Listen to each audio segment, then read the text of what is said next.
একটি অহেতুক গ্রেপ্তার এবং গ্রেপ্তারের পরে কারাগারে রাখার আজকে ৫৪ দিন।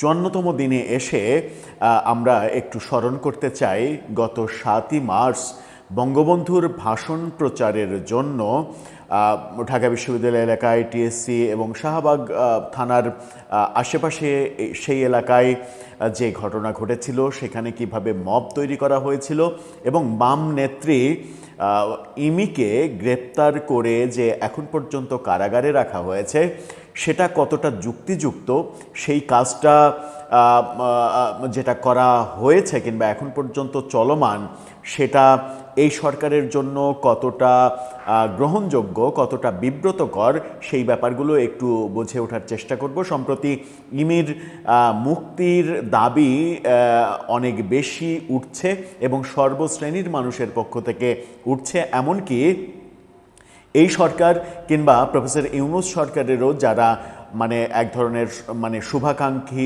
ছিলেন আগে, এই সরকারের যারা শুভাকাঙ্ক্ষী তারাও ইমির এই গ্রেপ্তার করে কারাগারে দীর্ঘদিন রাখার প্রক্রিয়াটাকে সমর্থন করছেন না।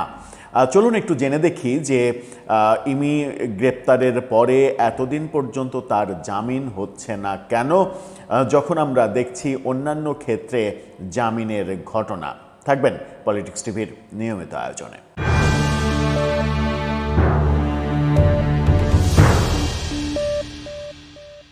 দর্শক, সম্প্রতি ইমিকে নিয়ে একটি ফটোকার্ড সামাজিক যোগাযোগ মাধ্যমে ভাইরাল হয়েছে। সেই ফটোকার্ডটা মূলত ইমির গ্রেপ্তারের ৫০তম দিন উপলক্ষে তৈরি করা হয়েছিল এবং এমনকি এই সরকারের খুবই ভালো শুভাকাঙ্ক্ষী এবং সমর্থক হিসেবে যে সাংবাদিককে আমরা চিনি, আল জাজিরার অনুসন্ধানী সাংবাদিক জুলকারনায়ন শাহের, তিনি পর্যন্ত এই ফটোকার্ডটা শেয়ার করেছেন ফেসবুকে এবং শেয়ার করে ইমির মুক্তির দাবি জানিয়েছেন। ফটোকার্ডটা দেখে নিন। মূলত ৫০ দিন উপলক্ষে তৈরি করা এই ফটোকার্ডটা 50 days of injustice। এই যে ইনজাস্টিস শব্দটা ব্যবহার করা, এই শব্দটাই এই সরকারের জন্য খুবই বিব্রতকর। ৫০ দিন পেরিয়ে আজকে ৫৪তম দিন। এই ৫৪তম দিনে এসেও আমরা দেখছি যে ইমির মুক্তির ব্যাপারে কোনো ধরনের কোনো পদক্ষেপ নেওয়া হচ্ছে না। কিন্তু তার অপরাধটা কি ছিল? তার অপরাধটা ছিল শাহবাগে বঙ্গবন্ধুর ভাষণ প্রচার করা। বঙ্গবন্ধুর ভাষণ একটা রিকশায় মাইক বেঁধে সেই ভাষণ প্রচার করা হয়েছিল একটা প্রতিবাদে, কারণ বঙ্গবন্ধুর ভাষণকে কেন্দ্র করে তার গ্রেপ্তারের আগে ঢাকা বিশ্ববিদ্যালয়ের একজন ছাত্রকে গ্রেপ্তার করা, তাকে নাজেহাল করা, তার উপরে মব তৈরি করা, এরকম ঘটনার প্রতিবাদে তিনি এবং তার কয়েকজন সমর্থক নিয়ে প্রতীকীভাবে তিনি বঙ্গবন্ধুর ভাষণ প্রচার করে, যদিও তিনি আওয়ামী লীগ করেন না, বঙ্গবন্ধুর ভাষণ প্রচার করে এই প্রতিবাদটা করেছিলেন যে বঙ্গবন্ধুর ৭ই মার্চের ভাষণ প্রচার করা, বাজানো, এটা কোনোভাবেই অপরাধ হতে পারে না। অবশ্যই অপরাধ হতে পারে না, কারণ বঙ্গবন্ধুর ৭ই মার্চের ভাষণটা আমাদের মুক্তিযুদ্ধের একটা অবিচ্ছেদ্য অঙ্গ। বলা যায় যে মুক্তিযুদ্ধ শুরু হওয়া কিংবা স্বাধীনতা শুরু হওয়ার প্রেক্ষাপটটাই আসলে ৭ই মার্চের সেই রেসকোর্সের ঐতিহাসিক ভাষণ, যেটা পরবর্তীতে আমরা দেখেছি আন্তর্জাতিক স্বীকৃতি, ওয়ার্ল্ড হেরিটেজ হিসেবে স্বীকৃতি পেতেও। সেই ওয়ার্ল্ড হেরিটেজ স্বীকৃতির দিনটাকে অস্বীকার করেছিল প্রফেসর ইউনূস সরকার। প্রফেসর ইউনূস সরকার অস্বীকার করে বাংলাদেশের মুক্তিযুদ্ধকেই অস্বীকার করার এক ধরনের পাঁয়তারা করেছিল। কিন্তু সেই সরকারের অবসানের পরে বিএনপি সরকার যখন ক্ষমতায় এসেছে, বিএনপি সরকার ক্ষমতায় আসার মাত্র কয়েকদিন পরে ৭ই মার্চ হলো। ৭ই মার্চ আপনি আনুষ্ঠানিকভাবে পালন করেন না করেন সেটা ভিন্ন রাজনৈতিক আলাপ, কিন্তু আপনি ৭ই মার্চ কেউ পালন করছে, কেউ পালন করতে চাইছে, কেউ ৭ই মার্চের ভাষণ প্রচার করছে, তার জন্য পুলিশ তাকে গিয়ে গ্রেপ্তার করবে, তার আগে তার উপরে মব হবে এবং সেই মবকে পুলিশ সমর্থন করবে। শাহবাগেও আমরা দেখেছি যে ইমি এবং তার সহযোগীদের উপরে মব করা হয়েছে এবং মবটা করেছে কারা? এই ডাকসুর মানে কথিত কুখ্যাত দু একজন নেতা যারা এই মবটা করেছে এবং মবের নেতৃত্ব দিয়েছে। পরবর্তীতে আমরা দেখলাম যে এই ডাকসু নেতাদেরই শাহবাগে ছাত্রদলের হাতে বেদম পেটানি খেতে। এই মানে ঘটনাগুলো ওই দিনকে যদি বাম অনুসারী ছাত্রছাত্রীরা করতো তাহলে হয়তো তাদেরকে আরও বাজেভাবে গ্রেপ্তার এবং তাদের মানে হয়রানির ব্যাপারগুলো আরও বাজেভাবে আমরা দেখতে পারতাম। যে ঘটনা ঘটানো হয়েছে সেটা কোনোভাবেই সমর্থনযোগ্য নয়। আজকে তাই মানে আমরা দেখছি রাস্তাঘাটে পর্যন্ত ইমির মুক্তি চেয়ে দেয়াল লিখন হচ্ছে।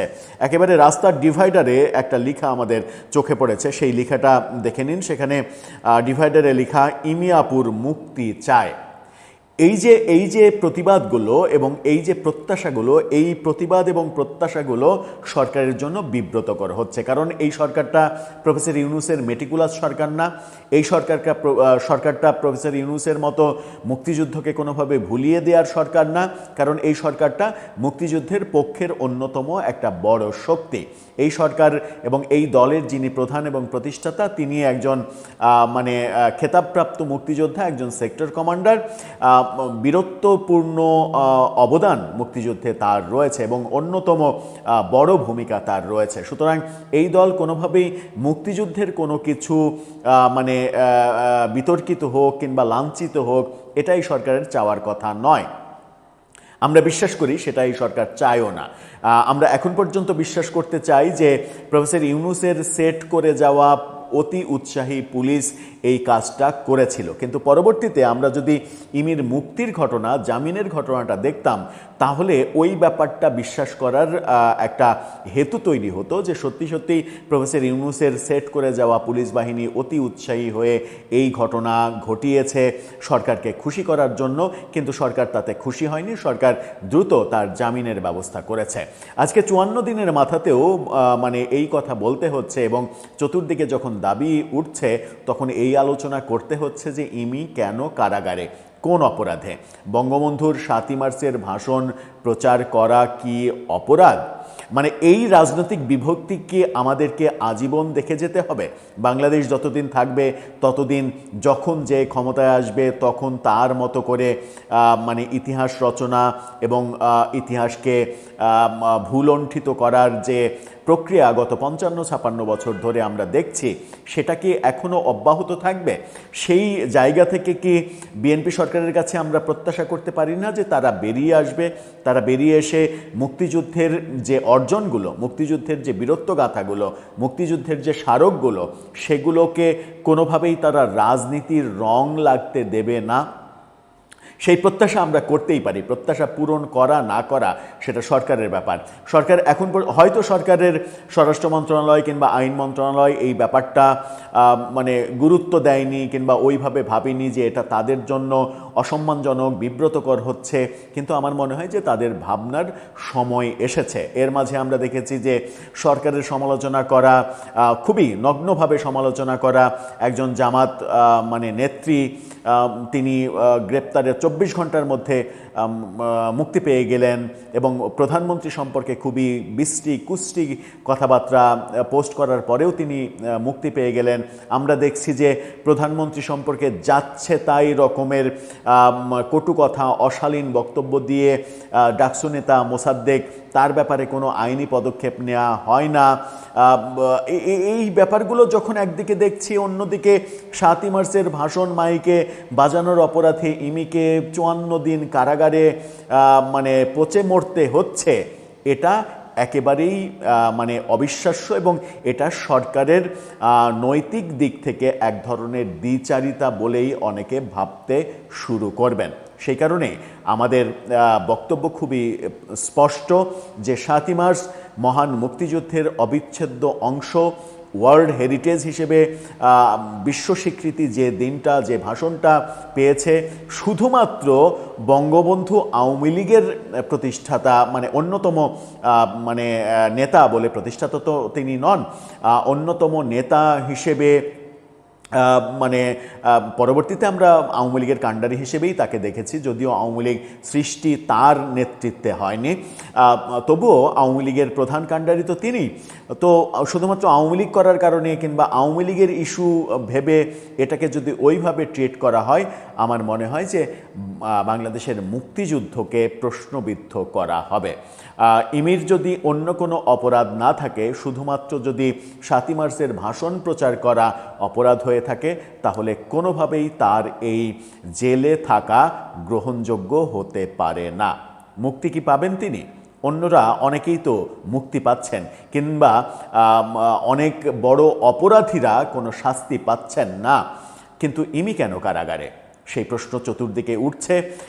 সাংবাদিক জুলকারনায়ন সাহেরের মতো মানে বড় সাংবাদিকরা যখন এই ব্যাপারে প্রশ্ন তুলছেন, তখন বোধহয় সরকারের এই ভাবনাটা ভাবার সময় এসেছে। যদিও সরকার হয়তো বলবে যে মানে এই যে কি বলবে, জামিন দেওয়া না দেওয়া এটা তো আদালতের ব্যাপার, এখানে তো সরকারের কিছু করার নেই। এই বক্তব্য দিলে সেই বক্তব্যটা যে হাস্যকর বক্তব্য হবে সেটাও আমরা বুঝি। দর্শক, আপনার ভাবনা কি এ ব্যাপারে জানিয়ে লিখতে পারেন আমাদের কমেন্ট বক্সে।